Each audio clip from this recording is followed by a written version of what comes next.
ভেঙে গেছে ভাঙলে কেন তা উঁচু হয়ে গেছে উঁচু হয়ে পড়ে গেছে তো ভালো আলু হয়েছে তো কয় কেজি হবে মনে হচ্ছে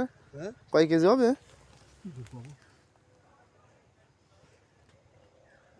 যা হয়েছে অনেক আছে এখনো হুম এক পাশে গেছে এই পাশে চলে গেছে মিনিমাম তো 25 কেজি হয় না 20-25 কেজি